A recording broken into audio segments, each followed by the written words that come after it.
कुछ तो कर दो, करेंगे बच्चे लोग मेरे को तो काम करने को कोई नहीं है। और जो भी था घर का मेन वही था कमाने वाला। अभी 2 छोटी बहन भी उसकी शादी करने के लिए।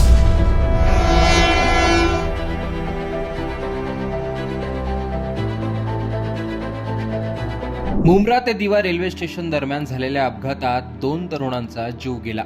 या दोन्ही तरुणांची कहाणी ऐकून तुमच्याही डोळ्यात पाणी येईल। दोघांनीही आपापल्या स्टेशनवरून लोकल पकडली। नेहमीप्रमाणे दोघेही कामावर निघाले, पण तो त्यांचा शेवटचा लोकल प्रवास ठरला। त्यापैकीच एक म्हणजे राहुल गुप्ता।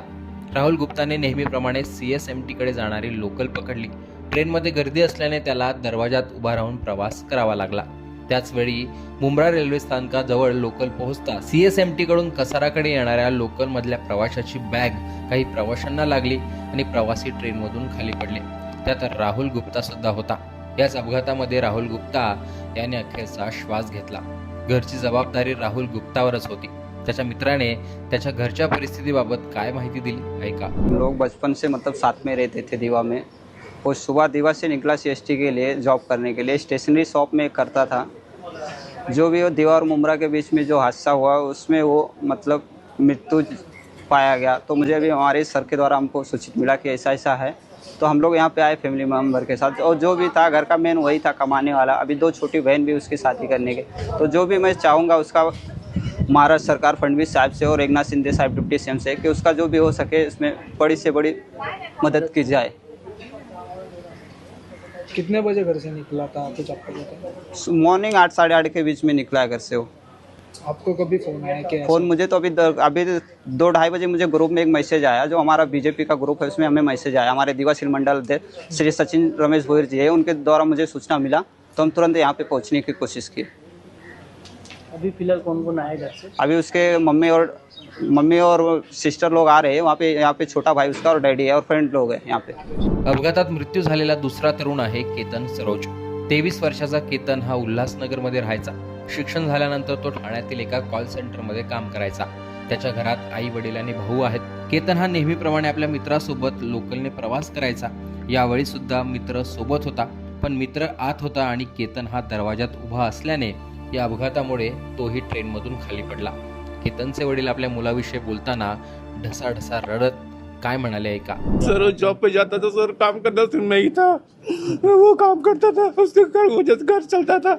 हाँ, कहाँ काम करता था वो? थाना में। थाना में क्या काम करने का? Call centre. कॉल सेंटर में काम करने का। बोलता था पापा मैं विषय में फेल हो गया, मैं खाली अगले पास हो जाऊंगा तो मेरे काम लग जाऊंगा सर। अभी तो फिलहाल काम कर रहा था, पढ़ाई कर रहा था वो। कितने महीने से काम कर रहा था अभी? 3 महीना हुआ। 3 महीना हुआ। आपके घर पे कौन कौन है? मेरी वाइफ है, मैं लड़का था और आपके लड़की? लड़की नहीं है। रोज काम पे जाता था? हाँ रोज जाता कितने बजे जाता था? 8:30 बजे निकल जाता घर से। 8:30 बजे। अभी नया जॉब ही लगा था। हाँ। तो क्या बात हुई थी लास्ट टाइम आपसे घर से निकलते? और परसों बात किया, वैसे हम लोग खुशी रहता था, ऐसा दुखी नहीं है, लेकिन आज अचानक ऐसा हादसा हो गया, हमको नहीं मालूम था। उसके साथ जब भी ये हादसा हुआ तभी उसके साथ कौन था? उसके दोस्त लोग थे ना। उसका दोस्त क्या नाम उनका? दीपक सेठ सर। दीपक शेठ साहब। आपको कब पता चला? मुझे मालूम पड़ा 9 बजे। 9 बजे मालूम पड़ा मुझे। आप तो क्या काम करते हो? मैं इलेक्ट्रिशियन हूँ। इलेक्ट्रिशियन। क्या सरकार से कुछ दरख्वास्त करोगे? सरकार से मैं ही चाहता हूँ, मेरे कमाने वाला कोई नहीं है, 2 लड़के लोग उसको कम से कम जॉब पे लगा दे। कुछ तो कर दो, करेंगे बच्चे लोग मेरे को तो काम करने को कोई नहीं है। वो बच्चे लोग क्या पढ़ाई करते हैं? 19 साल का है, वो भी अभी जॉब पे लगा था, आज नहीं गया। हाँ, और दूसरा गांव में है सर, छोटा वाला। कौन सा गाँव? मेरा UP में है, भदोही जिला। तर केतन सरोज आणि राहुल गुप्ता या 2 तरुणांनी उमेदीच्या काळात या रेल्वे अपघातात आपला जीव गमावलाय। लोकल ट्रेनमध्ये दरवाजात उभी राहणारी बहुतांश तरुण मंडळी असते।